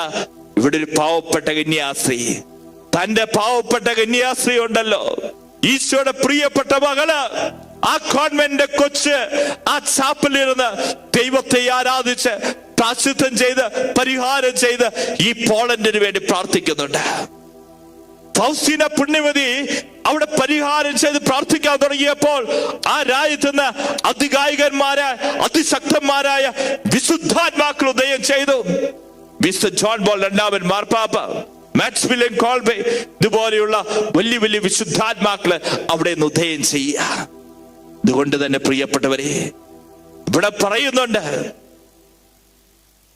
ഒരു അവിശ്വാസികളായ വ്യക്തികളെയും ഇതുവരെ യേശുവിനെ അറിയാത്ത മക്കളെയും എന്റെ കരുണക്കടലിൽ കൊണ്ടുവന്ന് മുക്കിയെടുക്ക, പ്രാർത്ഥിക്ക. നമ്മൾ പ്രാർത്ഥിക്കുന്ന പ്രാർത്ഥനയ്ക്ക് ദൈവത്തിന്റെ സന്നി വിലയുണ്ട് എന്ന് ഓരോ ദൈവ പൈതലും തിരിച്ചറിഞ്ഞു. 5 മിനിറ്റ് എടുക്കുന്നുള്ളൂ കരുണയുടെ ജപമാല ചൊല്ലി പ്രാർത്ഥിക്കാൻ. നീ പ്രാർത്ഥിക്കുന്നുണ്ട്, ഈശോയുടെ അധ്വാനമായ പീഡാസഹനങ്ങളെ പ്രതി പിതാവേ ഞങ്ങളുടെ മേലും ലോകം മുഴുവന്റെ മേലും കരുണയായിരിക്കണമേ എന്ന്. എന്താ പ്രാർത്ഥിക്കുന്ന സമയത്ത് സംഭവിക്കുന്നത്? ലോകം മുഴുവനെയും ഈശോയുടെ കരുണക്കടയെ മുക്കിയെടുക്കുക. ഫൗസ്തീന പുണ്യവതി പ്രാർത്ഥിച്ചോ, ഇതാ പോളണ്ട് എന്ന് പറയുന്ന രാജ്യം, രാജ്യത്തെ ഈശോ വീണ്ടെടുക്കുക. എങ്കിൽ നിന്റെ പ്രാർത്ഥനയ്ക്ക് ദൈവത്തിന്റെ സന്നി വിലയുണ്ട്. നീ പ്രാർത്ഥിക്കണം, യേശുവിനെ അറിയാത്ത മക്കളെ സമർപ്പിച്ച്, യേശുവിനെ അറിയാത്ത രാജ്യങ്ങളെ സമർപ്പിച്ച്. ഒരുപക്ഷേ യേശുവിന്റെ വചനം കടന്നു വരുന്നതിന് തടസ്സമായി നിൽക്കുന്ന ഇരുമ്പ് വാതിലുകള്, ആ കോട്ടകൾ തകരുന്നതിന് വേണ്ടി നിന്റെ ഭവനത്തിന്റെ കൊച്ചുമുറിയിൽ ത്യാഗം ചെയ്ത് കരം വിരിച്ച് പിടിച്ച് കരുണയ്ക്ക് വേണ്ടി പ്രാർത്ഥിക്കുമ്പോൾ യേശുവിനെ അറിയാത്ത ദേശങ്ങളിലും യേശുവിന്റെ വചനം കടന്നിയല്ലും, യേശു നാമം കടന്നിയല്ലും. വീണ്ടും നമുക്ക് പറഞ്ഞു തരികയാണ്, പാഷണ്ഡികളെയും ശീശുമക്കാരെയും എന്റെ അടുക്കൽ കൊണ്ടുവരിക, എന്റെ കരുണക്കടലിൽ അവരെ മുക്കിയെടുക്കുക. ഒരുപക്ഷേ സഭയുടെ വിശ്വാസം നിരക്കാത്ത, സഭയുടെ പഠനങ്ങൾക്ക് വിപരീതമായി പ്രവർത്തിച്ചു കൊണ്ടിരിക്കുന്ന വ്യക്തികളുണ്ട്. അവരെയും യേശുവിന്റെ കരുണക്കടലിൽ കൊണ്ടുവന്ന് മുക്കിയെടുക്കാനാ വിശുദ്ധ ഫൗസ്തീന പുണ്യവതിയോട് ഈശോ പറയുന്നേ. ഫൗസ്തീന പുണ്യവതിയുടെ ഡയറി 186 ഖണ്ഡികയിൽ കാണാൻ സാധിക്കും.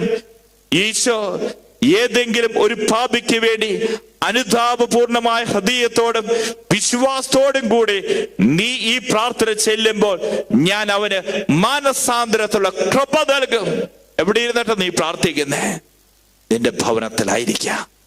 എന്നാൽ യേശു പറയുകയാണ്, ഏതെങ്കിലും ഒരു പാപിക്ക് വേണ്ടി, ഏതെങ്കിലും ഒരു വ്യക്തിക്ക് വേണ്ടി അനുതാപപൂർണമായ ഹൃദയത്തോടും വിശ്വാസത്തോടും കൂടെ നീ പ്രാർത്ഥന ചെല്ലുമ്പോൾ ഞാൻ അവന് മാനസാന്തരപ്പെടുവാനുള്ള കൃപ നൽകും. ഫൗസ്തീന പുണ്യവതിയുടെ ഡയറി 206 ഖണ്ഡികയിൽ പറയുകയാണ്, ലോകം മുഴുവനുള്ള എല്ലാ പാപികളെയും എന്റെ അടുക്കൽ കൊണ്ടുവന്ന് എന്റെ കരുണക്കടലിൽ മുക്കിയെടുക്കണം. ഒരുപക്ഷെ ചില വ്യക്തികളുടെ, ചില കുടുംബങ്ങളൊക്കെ കാണാൻ സാധിക്കും, ഒരുപാട് പ്രാർത്ഥിച്ചിട്ടും ഒരു മാറ്റവുമില്ലാത്ത അവസ്ഥ, ഒരു മാറ്റമില്ലാത്ത അവസ്ഥ. എന്റെ അടുക്കൽ ഒരു അമ്മ ഫോൺ ചെയ്തിട്ട് പറഞ്ഞ് ഞാൻ ഓർക്കുക. ഈ അമ്മ പറഞ്ഞത് ഇങ്ങനെയാണ്, അമേരിക്കയിൽ നിന്നാണ് വിളിക്കുന്നത്. അച്ഛാ, ഞങ്ങൾ അമേരിക്കയിൽ വന്നു, ഞങ്ങൾ സമ്പാദിച്ചതിന്റെ 70% ഞങ്ങൾക്കൊരു മകനുള്ള ഈ മകന്റെ വിദ്യാഭ്യാസത്തിന് വേണ്ടി ഞങ്ങൾ ചെലവഴിച്ചു. എന്നാൽ ഈ മകന് ഇപ്പോഴത്തെ അവസ്ഥ കണ്ടു കഴിഞ്ഞാൽ ഞങ്ങൾ ഈ അമേരിക്ക വന്നിട്ട് എന്താ നേടിയ അച്ഛാ? എല്ലാം തകർന്ന് തരിപ്പണായി അച്ഛാ. അവനിന്ന് വിശ്വാസ ജീവിതമില്ല, പ്രാർത്ഥന ജീവിതമില്ല. കാണുന്ന തോന്നുന്ന സമയത്ത് വീട്ടിലേക്ക് കയറി വരും. ഏക മകനെ കുറിച്ച് ഈ അപ്പനും അമ്മയും കണ്ണീരോടുകൂടെ എന്നോട് പറഞ്ഞതാ. അന്ന് ഞാൻ അവരോട് പറഞ്ഞൊരു കാര്യമുണ്ട്, രഹസ്യ ജീവിതത്തിൽ പരിഹാരം ചെയ്ത് നിങ്ങൾ പ്രാർത്ഥിക്കേ, ദൈവം നിങ്ങളുടെ പ്രാർത്ഥന കേൾക്കാം. ഈ അപ്പനും അമ്മയും എന്നോട് ചോദിച്ചു, അച്ഛ എന്താ ചെയ്യേണ്ടത് രഹസ്യ ജീവിതത്തിൽ പരിഹാരം ചെയ്ത് പ്രാർത്ഥിക്കുക എന്ന് പറഞ്ഞ ഞാൻ പറഞ്ഞു, നിങ്ങൾക്ക് എന്ത് പ്രാശ്ചിത്ത പ്രവൃത്തി വേണമെങ്കിലും പരിഹാര പ്രവൃത്തി വേണമെങ്കിലും ചെയ്യാം. പക്ഷെ ഒരു കാര്യം, നിങ്ങൾ ചെയ്യുന്ന ഈ പരിഹാരം ആരോടും പറയരുത്. നിങ്ങൾ രണ്ടുപേരും രഹസ്യ ജീവിതത്തിൽ പരിഹാരം ചെയ്ത് പ്രാർത്ഥിച്ചോളാൻ പറഞ്ഞു. ഈ അപ്പനും അമ്മയും എന്താ ചെയ്തെന്നറിയോ? പുലർച്ചെ 3 മണിക്ക് എഴുന്നേൽക്കാം, കട്ടിലടിയില് മെറ്റിൽ കൊണ്ടുപോയി ഒരു ചാക്കിൽ വിരിച്ചിട്ടേക്കുക. ഈ മെറ്റിലിന്റെ ചാക്ക് കൊണ്ട് വലിക്കും. ഇതിനുശേഷം ഈ അപ്പനും അമ്മയും മകന്റെ മാനസാന്തരത്തിന് വേണ്ടി 2 കരങ്ങളും വിരിച്ചു പിടിച്ച് പുലർച്ചെ 3 മണിക്ക് എഴുന്നേറ്റ് കരുണയുടെ ജപമാല ചൊല്ലാൻ തുടങ്ങി. ഞാൻ കേൾക്കാനിടയായി. 28 ദിവസം കഴിഞ്ഞപ്പോൾ ഇതുപോലെയുള്ള എല്ലാ നിരീശ്വരവാദങ്ങളിലും വിശ്വാസ ജീവിതമില്ലാതെ ജീവിച്ച ഈ മകനുണ്ടല്ലോ, അമ്മയുടെ അടുത്ത് വന്ന് ഒരു ജപമാല ചോദിക്കുക. അമ്മ ചോദിച്ചു, മോനെ എന്തിനാ നീ ഇപ്പൊ ജപമാല ചോദിക്കുന്നേ? അമ്മയ്ക്ക് കാര്യം മനസ്സിലായി. ദൈവത്തിന്റെ കരുണ എന്റെ കൊച്ചിന്റെ ഹൃദയത്തിൽ പ്രവർത്തിച്ചു തുടങ്ങി. ഈ മകൻ പറയുകയാണ്, ഇന്നലെ പുലർച്ചെ ഞാനൊരു സ്വപ്നം കാണുക. ഒരു ജപമാലയുണ്ടല്ലോ എന്റെ അടുക്കിലേക്ക് ഇങ്ങനെ താഴ്ന്നു വരുന്നു. ഞാൻ ഇങ്ങനെ പിടിക്കാൻ പോകുമ്പോ ഈ ജപമാല മുകളിലേക്ക് പൊങ്ങിപ്പോകുക. 3-4 പ്രാവശ്യം ഞാൻ ഈ ജപമാല താഴേക്ക് ഒരു സ്ത്രീ എന്റെ കയ്യിലേക്ക് കൊണ്ടുവന്ന് തരുന്നുണ്ട്. പക്ഷേ അത് മുകളിലേക്ക് വലിഞ്ഞു പോകുക. എനിക്ക് പിടിക്കാൻ കിട്ടുന്നില്ല. ഈ അമ്മ ഈ മോന് ജപമാല കൊടുക്കുക. പിന്നീട് ഘട്ടം ഘട്ടമായി ആ കൊച്ചിന്റെ ജീവിതത്തിൽ മാറ്റങ്ങൾ കാണാൻ തുടങ്ങി. വീട്ടിൽ നിന്ന് ഭക്ഷണം കഴിക്കാൻ തുടങ്ങി. ഇതുപോലെ തന്നെ വീട്ടുകാരുമൊത്ത് അവർ സംസാരിക്കാൻ തുടങ്ങി. ഇതുപോലെ തന്നെ കുടുംബ പ്രാർത്ഥനയിൽ പങ്കുചേരാൻ തുടങ്ങി. അപ്പന്റെ അമ്മയുടെയും കൂടെ കുദാശീവിതം, വിശുദ്ധ കുർബാനയ്ക്കും അതുപോലെ തന്നെ കുമ്പസാരത്തിന് പോകാൻ തുടങ്ങി. ഇന്ന് പ്രിയപ്പെട്ടവരെ, ആ കുഞ്ഞിനെ ഓർത്ത് മാതാപിതാക്കൾ സന്തോഷിക്കുക. ഇതാ പ്രിയപ്പെട്ടവരെ, ഏതൊക്കെ രീതിയിലുള്ള അവസ്ഥയിലൂടെ കടന്നു പോകുന്ന വ്യക്തികളാണോ, ദൈവത്തിന്റെ കരുണ ആ വ്യക്തിക്കുള്ള സംരക്ഷണത്തിന്റെ കവചമാണ്. ഒരുപക്ഷെ ഇനിയൊരു രക്ഷയില്ല എന്ന് നീ ചിന്തിക്കുന്നുണ്ടാവാം. മദ്യപാനത്തിന് പിടിയിൽ അമർന്നു ഇനി എന്റെ ഭർത്താവിന് ഒരു മോചനമില്ല എന്ന് നീ ചിന്തിക്കുന്നുണ്ടാവാം. എന്റെ മക്കൾ പാപത്തിന്റെ പൊടികുഴിയിൽ കിടക്കുന്ന അവസ്ഥയായിരിക്കാം. ഇനിയൊരു രക്ഷയില്ല എന്ന് നീ ചിന്തിക്കുന്നുണ്ടാവാം. പ്രിയപ്പെട്ട മക്കളെ, നിരാശപ്പെടാനല്ല, മറിച്ച് ദൈവത്തിന്റെ കരുണയിൽ നീ അഭയം പ്രാപിക്ക്. എത്ര വലിയ കഠിന പാപിയാണെങ്കിലും, ഏതൊക്കെ അവസ്ഥയിലൂടെ കടന്നു പോകുന്ന വ്യക്തിയാണെങ്കിലും, ദൈവത്തിന്റെ കരുണ നിന്നെ ചേർത്ത് പിടിക്കും എന്നുള്ളതാ. വീണ്ടും നമുക്ക് കാണാൻ സാധിക്കും പ്രിയപ്പെട്ടവരെ, ഫൗസ്തീന പുണ്യവതി 6-ാം ദിവസം നമ്മളോട് നൊവേന ചൊല്ലി പ്രാർത്ഥിക്കാൻ പറയുന്നത് ഇങ്ങനെയാണ്: എല്ലാ വിനീത ഹൃദയർക്കും അതുപോലെ ശിശുക്കൾക്കും വേണ്ടി പ്രാർത്ഥിക്കണം. ഫൗസ്തീന പുണ്യവതി ഡയറി 742-ാമത്തെ ഖണ്ഡികയിൽ പറയുന്നുണ്ട്, ഈശോ പറഞ്ഞു, നിന്റെ സഹോദരങ്ങളോട് കരുണയോടെ വർത്തിക്കുവാൻ 3 വഴികൾ ഞാൻ കാണിച്ചു തരാം. ഒന്നാമത്തേത്, എങ്ങനെയാ കരുണ കാണിക്കണ്ടേ? കരുണ പ്രവർത്തികളിലൂടെ, കാരുണ്യ പ്രവർത്തികളിലൂടെ. രണ്ടാമത് പറയുകയാണ്, നീ കരുണ കാണിക്കണം നിന്റെ വാക്കിലൂടെ, നീ കരുണ കാണിക്കണം. മൂന്നാമത്തെ കരുണ കാണിക്കാനുള്ള മാർഗമാണ് പ്രാർത്ഥനയിലൂടെ. ഈ കരുണ കാണിക്കേണ്ട വഴികൾ നീ തിരിച്ചറിഞ്ഞോ? 1, നിന്റെ പ്രവൃത്തിയിലൂടെ നീ കരുണ കാണിക്കണം. 2, നിന്റെ വാക്കിലൂടെ നീ കരുണ കാണിക്കണം. ക്ഷമയുടെയും ആശ്വാസത്തിന്റെയും വാക്കുകൾ നീ പറയുമ്പോൾ ദൈവത്തിന്റെ കരുണയുടെ പ്രവൃത്തിയാണ് നീ ചെയ്തുകൊണ്ടിരിക്കുന്നത്. 3 പറയുകയാണ്, നീ കരുണ കാണിക്കണം നിന്റെ പ്രാർത്ഥനയിലൂടെ. ഈ 3 പദവികളും ഉൾക്കൊള്ളുമ്പോഴാണ് കരുണയുടെ പൂർണ്ണതയിലെത്തുന്നത്. കരുണയുടെ തിരുനാളിനോടൊപ്പം കരുണയുടെ പ്രവൃത്തികൾ നിനക്കുണ്ടായിരിക്കണം. കാരുണ്യ പ്രവൃത്തികൾ ചെയ്യാൻ കരുണയുടെ ചിത്രം നിങ്ങളെ എപ്പോഴും ഓർമ്മപ്പെടുത്തും. കാരണം പ്രവൃത്തി കൂടാതെയുള്ള വിശ്വാസം പ്രയോജനരഹിതമാണ് എന്ന് ഫൗസ്തീന പുണ്യവതിയോട് ഈശോ പറഞ്ഞു കൊടുക്കുക. Hallelujah, hallelujah, hallelujah, hallelujah, hallelujah, hallelujah. വീണ്ടും ഫൗസ്തീന പുണ്യവതിയുടെ നമുക്ക് തന്നിരിക്കുന്ന കരുണയുടെ ജപമാലയിൽ 7-ാം ദിനത്തിൽ നാം പ്രാർത്ഥിക്കുന്നത് ഇങ്ങനെയാണ്: യേശുവിന്റെ കരുണയെ ആരാധിച്ച് വണങ്ങുന്നവർക്ക് വേണ്ടി എല്ലാവരെയും കൊണ്ടുവരിക, അവരെ എന്റെ കരുണക്കടലിൽ മുക്കിയെടുക്കാം. യേശുവിന്റെ കരുണയുടെ ചിത്രം ഇതാ നമ്മുടെ മുമ്പിൽ നമുക്ക് കാണാൻ സാധിക്കും. യേശു പറയുകയാണ്, എന്റെ കരുണയെ ആരാധിച്ച് വണങ്ങുന്ന സകല മക്കളെയും എന്റെ അടുക്കൽ കൊണ്ടുവരിക, ഞാൻ എന്റെ കരുണക്കടലിൽ അവരെ മുക്കിയെടുക്കാമെന്ന്. ഫൗസ്തീന പുണ്യവതിയുടെ ഡയറി 998-ാമത്തെ പാരഗ്രാഫിൽ പറയുന്നുണ്ട്, എന്റെ കരുണയെ എല്ലാവരും ആരാധിക്കണമെന്ന് ഞാൻ ആഗ്രഹിക്കുന്നു. രക്ഷ പ്രാപിക്കുവാനുള്ള അവസാനത്തെ ഉപാധിയായി സകല ജനപദങ്ങൾക്കും ഞാൻ നൽകുന്നു. അതായത് എന്റെ കരുണയിൽ അഭയം തേടുക. രക്ഷ പ്രാപിക്കുവാനുള്ള അവസാനത്തെ ഉപാധിയായി ഞാൻ നിനക്ക് തരുന്നു, എന്റെ കരുണയിൽ അഭയം തേടുക. വീണ്ടും ഫൗസ്തീന പുണ്യവതി ആ ചിത്രത്തെക്കുറിച്ച്, കരുണയുടെ ചിത്രത്തെക്കുറിച്ച് നമുക്ക് പറഞ്ഞു തരുന്നുണ്ട്. ഡയറിയില് 47-ാമത്തെ പാരഗ്രാഫ് നാം കാണുകയാണ്. ഫെബ്രുവരി 22, 1931 വെള്ളവസ്ത്രം ധരിച്ച ഈശോനാഥനെ ഞാൻ കണ്ടു. ഒരു കൈ അനുഗ്രഹിക്കുന്ന രീതിയിൽ ഉയർത്തിപ്പിടിച്ചിരിക്കുന്നു, മറ്റേ കൈ മാറിടത്തിൽ വസ്ത്രത്തെ തൊട്ടിരിക്കുന്നു. മാറിടത്തിൽ വസ്ത്രത്തിൽ തുറന്നിരിക്കുന്ന ഭാഗത്ത് നിന്ന് 2 വലിയ പ്രകാശരശ്മികൾ പുറത്തേക്ക് വരുന്നുണ്ട്. ഒരെണ്ണം ചുമന്നതും മറ്റേത് വെള്ളയുമാണ്.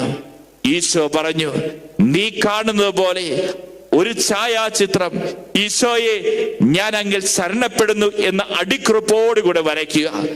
ആദ്യം ഈ ചിത്രം നിങ്ങളുടെ ചാപ്പലിലും പിന്നീട് ലോകം മുഴുവനിലും വണങ്ങപ്പെടണമെന്ന് ഞാൻ ആഗ്രഹിക്കുന്നു. ഇതാ പ്രിയപ്പെട്ടവരെ, ഈശോയുടെ ചിത്രത്തെ വണങ്ങുന്ന വ്യക്തികളെ കുറിച്ച് പറയുക. ഈശോ ആഗ്രഹിക്കുന്ന കാര്യമാ നമ്മുടെ കുടുംബങ്ങളിൽ, നമ്മുടെ സ്ഥാപനങ്ങൾ എല്ലാം ഈ കരുണയുടെ ചിത്രം ഉണ്ടാകണം. വിശുദ്ധ ഫൗസ്റ്റീന പുണ്യവതിക്ക് ഈശോ വെളിപ്പെടുത്തി കൊടുത്തിരിക്കുന്നതാണ്. ഇതുപോലെ തന്നെ ചുവന്ന രശ്മിയെ കുറിച്ച് പറയുന്നു, ആത്മാക്കളുടെ ജീവനായ രക്തത്തെ സൂചിപ്പിക്കുന്നു. മങ്ങിയ നിറമുള്ള രശ്മി പറയുകയാണ്, ആത്മാക്കളെ നീതീകരിക്കുവാനുള്ള വെള്ളത്തെയും അവിടുന്ന് സൂചിപ്പിക്കുന്നു എന്ന്. അതുകൊണ്ട് തന്നെ പ്രിയപ്പെട്ടവരെ, ഈ കരുണയുടെ തിരുനാളിന് വേണ്ടി നാം ഒരുങ്ങുമ്പോൾ നമ്മുടെ കുടുംബങ്ങളിൽ ദൈവകരുണയുടെ ഒരു ചിത്രം അവിടെ സ്ഥാപിക്കുക. ആ ചിത്രത്തെ വണങ്ങുന്ന വ്യക്തികൾക്ക് ദൈവം നിരവധിയായ അനുഗ്രഹങ്ങളാണ് അവിടെ കൊടുത്തിരിക്കുന്നത് എന്നുള്ള കാര്യവും നമ്മൾ ഓർത്തിരിക്കണം. ഇതുപോലെ തന്നെ 8ാം ദിവസം നാം നൊവേന ചൊല്ലി പ്രാർത്ഥിക്കുന്ന ശുദ്ധീകരണ സ്ഥലത്തെ ആത്മാക്കൾക്ക് വേണ്ടിയിട്ടാണ്. കാരണം പറഞ്ഞു, സ്വർഗമുണ്ട്, നരകമുണ്ട്, ശുദ്ധീകരണ സ്ഥലമുണ്ട്. ശുദ്ധീകരണ സ്ഥലത്ത് കിടക്കുന്ന ആത്മാക്കളെ സ്വർഗത്തിലേക്ക് കൂട്ടിക്കൊണ്ടുപോകുക, സ്വർഗത്തിൽ ജനിപ്പിക്കുക എന്നുള്ളത് എന്റെയും നിങ്ങളുടെയും ഉത്തരവാദിത്തം. എങ്കിൽ ഈ സ്വർഗത്തിലേക്ക് ശുദ്ധീകരണ സ്ഥലത്തെ ആത്മാക്കളെ കൂട്ടിക്കൊണ്ടുപോകുവാനുള്ള ഏറ്റവും എളുപ്പവഴി എന്താണെന്നറിയോ? ദൈവകരുണയുടെ ജപമാല ചൊല്ലി ഓരോ ആത്മാക്കളെയും സമർപ്പിച്ച് യേശുവിന്റെ കരുണക്കടല് മുക്കിയെടുക്കുക. നമ്മുടെ പ്രിയപ്പെട്ടവരും വേണ്ടപ്പെട്ടവരുമായി മരിച്ചുപോയിരിക്കുന്ന വ്യക്തികൾ, ആ വ്യക്തികളെ സ്വർഗത്തിൽ ജനിപ്പിക്കുക എന്റെ ദൗത്യമായി ഓരോ മക്കളും ഏറ്റെടുക്കണം. ഫൗസ്റ്റീന പുണ്യവതിയുടെ ഡയറി 697 ഗണ്ടിയിൽ പറയുന്നുണ്ട്, ആരിത് പ്രാർത്ഥിക്കുന്നുവോ അവിടെ മരണസമയത്ത് എന്റെ അനന്തമായ കരുണ അവർ അനുഭവിക്കും. എത്ര വലിയ പാപിയാണെങ്കിലും ഈ അനുഗ്രഹ ജപമാല ഒരു പ്രാവശ്യമെങ്കിലും ചൊല്ലിയാൽ എന്റെ അനന്ത കാരുണ്യത്തിൽ നിന്ന് അവന് കൃപ ലഭിക്കുമെന്ന് അവിടുന്ന് പറയുകയാണ്. വീണ്ടും ഫൗസ്റ്റീന പുണ്യവതി ഡയറിയിൽ എഴുതി വെച്ചിരിക്കുകയാണ്, ഒരിക്കൽ ഫൗസ്റ്റീനയ്ക്ക് ദർശനത്തിൽ ഒരു പുസ്തകം കണ്ടു. അവൾ ഒരു സ്വരം കേട്ടു, എന്റെ അനന്തമായ കരുണയെ മഹത്വപ്പെടുത്തിയ ആത്മാക്കളുടെ പേരുകളാണ് ഈ പുസ്തകത്തിൽ രേഖപ്പെടുത്തിയിരിക്കുന്നത്. പ്രിയപ്പെട്ടവരെ, ഞാനും നിങ്ങളുമെല്ലാം പ്രാർത്ഥിക്കണം ശുദ്ധീകരണ സ്ഥലത്തെ ആത്മാക്കൾക്ക് വേണ്ടി. പ്രിയപ്പെട്ടവരും വേണ്ടപ്പെട്ടവരുമായി മരിച്ചുപോയ ഓരോ ആത്മാക്കളെയും ഈ പുസ്തകത്തിന്റെ താളുകളിൽ അവരുടെ പേരുകൾ എഴുതപ്പെടണം. അത് നമ്മൾ ഓരോരുത്തരും ദൗത്യമായി സ്വീകരിക്കണം. 9ാമതായി നമുക്ക് പറഞ്ഞു തരികയാണ്, മന്ദഭക്തരെയും അതുപോലെ തന്നെ നിരപക്ഷതയിലുള്ള ആത്മാക്കളെയും എന്റെ അടുക്കൽ കൊണ്ടുവരിക, ഞാൻ അവരെ എന്റെ കരുണക്കടയിൽ മുക്കിയെടുക്കാം. പ്രിയപ്പെട്ടവരെ, ആത്മീയ മന്ദത ബാധിച്ചിരിക്കുന്ന അവസ്ഥ, പ്രാർത്ഥിക്കാൻ തോന്നാത്ത അവസ്ഥ, പ്രാർത്ഥനയിൽ തീഷ്ണതയില്ലാത്ത അവസ്ഥ, ഇതുപോലെ കടന്നു പോകുന്ന സകല മക്കളെയും എന്റെ കരുണക്കടയിൽ കൊണ്ടുവരിക. ചില വ്യക്തികൾക്ക് കാണാൻ സാധിക്കും, പ്രാർത്ഥനാ സമയത്ത് ഉറക്കം വരുന്ന അവസ്ഥ, ക്ഷീണം വരുന്ന അവസ്ഥ, വചനം വായിക്കാൻ തോന്നാത്ത അവസ്ഥ. നോക്കിക്കോ പ്രിയപ്പെട്ടവരെ, പ്രാർത്ഥനയായിക്കൊള്ളട്ടെ, പ്രാർത്ഥനയുടെ സമയത്ത് നമുക്ക് ഉറക്കം വരും. എന്ന പ്രാർത്ഥന കഴിഞ്ഞ് രാത്രി 12-2 മണി വരെ ഇരുന്നാലും ഒരു ക്ഷീണം ഇല്ലാത്ത അവസ്ഥ. കാരണം എന്താ? ആത്മീയ മന്ദത ബാധിച്ചുകൊണ്ടാ. നമുക്ക് കാണാൻ സാധിക്കും, വിശുദ്ധ ജോൺ ക്ലിമാത്തോസ് ഈ മരുഭൂമിയിലെ പിതാക്കന്മാരിൽ ഒരാളാണ് വിശുദ്ധ ജോൺ ക്ലിമാത്തോസ്. അദ്ദേഹത്തിന്റെ ദിവ്യകാരുണ്യത്തിൽ ഗോവണി എന്ന് പറയുന്ന പുസ്തകത്തിന്റെ അകത്ത് അദ്ദേഹം എഴുതി വെച്ചിട്ടുണ്ട്, ഒരു വ്യക്തി മന്ദത വന്നു കഴിഞ്ഞാൽ ജഡിക ഭാവത്തിലേക്ക് ആ വ്യക്തി പോകും. വീണ്ടും പറയുകയാണ്, ആത്മാവിന്റെ തളർവാദമാണ് ആത്മീയ മന്ദത എന്ന്. മിസ്റ്റർ റോസാമിസ്റ്റിക് മാതാവ് ചെയ്യാൻ പോകുന്ന ഏറ്റവും വലിയ അത്ഭുതം എന്താണെന്ന് അറിയോ? റോസാമിസ്റ്റിക് മാതാവ് പറയുകയാണ്, പ്രത്യക്ഷീകരണത്തെ പറഞ്ഞു, മന്ദതയിൽ ഇരിക്കുന്ന ഒരാത്മാവിനെ തീഷ്ണതയുള്ള ഒരാത്മാവാക്കി മാറ്റാം. ഇന്ന് പ്രിയപ്പെട്ടവരെ, അനേകം ആത്മാക്കൾ ആത്മീയ മന്ദതയിൽ ഇന്ന് ജീവിക്കുന്ന അവസ്ഥയാ. ഈ ആത്മാക്കളെ സ്വർഗത്തിൽ തീഷ്ണതയുള്ള ആത്മാക്കളാക്കി മാറ്റുക, ദൈവത്തിന്റെ കരുണക്കടലിൽ മുക്കിയെടുക്കുക. അനേക ആത്മാക്കളുടെ അവസ്ഥയാണ് നാം ഈ ഇതിലൂടെ നാം കേൾക്കുന്നത്. ആത്മീയമായി അഭിഷേകമില്ലാത്ത അവസ്ഥ, കൃപയില്ലാത്ത അവസ്ഥ, പ്രാർത്ഥിക്കാൻ തോന്നാത്ത അവസ്ഥ, കുമ്പസാരിക്കാൻ തോന്നാത്ത അവസ്ഥ, വിശുദ്ധ കുർബാനയിൽ പോയാൽ പോലും ഒരു കടമ നിർവഹിക്കുന്ന പോലെ ഒരു തീഷ്ണതയില്ലാത്ത അവസ്ഥ, ദൈവരാജ്യത്തിന് വേണ്ടി ആത്മാക്കൾക്ക് വേണ്ടി ജീവിക്കാൻ തോന്നാത്ത അവസ്ഥ, ഈ ആത്മീയ മന്ദത ഒരു വ്യക്തിയിൽ കടന്നു വരുമ്പോൾ സംഭവിക്കുന്നതാണ്. അത് ആത്മാവിന്റെ തളർവാദമാണ്. ശരീരത്തിന്റെ തളർവാദം നമുക്കറിയാം. ഒരു വ്യക്തി തളർവാദം കിടന്നു കഴിഞ്ഞാൽ ആ വ്യക്തി ഇങ്ങനെ കിടപ്പ് തന്നെയാ. എന്നാൽ ആത്മീയ പിതാക്കന്മാർ പറയുകയാണ്, ആത്മീയ ജീവിതത്തിൽ ചില വ്യക്തികൾക്ക് വളരാൻ പറ്റാത്തതിന്റെ കാരണം ഈ ആത്മീയ മന്ദത കാരണമാണ്. നമ്മൾ ആരാധനയിലേക്ക് പ്രവേശിക്കാൻ പോവുകയാണ് പ്രിയപ്പെട്ടവരെ. ഇന്ന് ഈ ആരാധനയിൽ നമ്മൾ പ്രാർത്ഥിച്ചോ, കർത്താവേ, ആത്മീയ മന്ദതയിലായിരിക്കുന്ന തളർന്നിരിക്കുന്ന എന്റെ ആത്മാവിനെ തീഷ്ണതയാൽ ജ്വലിപ്പിക്കണമേ. ദൈവത്തിന്റെ കരുണക്കടലിൽ സകല മക്കളെയും ചേർത്ത് വെച്ച് പ്രാർത്ഥിക്കാനുള്ള കൃപാവരം എനിക്ക് തരണമേ. ദൈവത്തിന്റെ അനന്തമായ കാരുണ്യം ഈ ആരാധന സമയത്ത് നമ്മുടെ കുടുംബത്തിലേക്ക് ഒഴുകാം. ഒരു വ്യക്തി, ഒരു കുടുംബം ദൈവത്തെ ആരാധിക്കുമ്പോൾ എന്താ കിട്ടുക?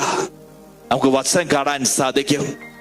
പുറപ്പാടിന്റെ പുസ്തകം 23-ാം അധ്യായം 25-ഉം 26-ഉം തിരുവചനം. നീ നിന്റെ ദൈവമായ കർത്താവിനെ ആരാധിക്കണം, അപ്പോൾ നിന്റെ ഭക്ഷണവും പാനീയവും ആസ്വദിക്കപ്പെടും, നിങ്ങളുടെ ഇടയിൽ നിന്ന് രോഗം നിർമ്മാർജ്ജനം ചെയ്യപ്പെടും, ഗർഭചിത്രമോ വന്ധ്യതയോ നിങ്ങളുടെ ദേശത്തുണ്ടാവുകയില്ല, നിനക്ക് ദീർഘായുസ് ലഭിക്കും. ഈ രാത്രിയിൽ ദൈവത്തെ ആരാധിക്കാം. മാലാഖമാരോടൊപ്പം, സ്വർഗവാസികളോടൊപ്പം, വിശുദ്ധാത്മാക്കളോടൊപ്പം, സ്ലീഹന്മാരോടൊപ്പം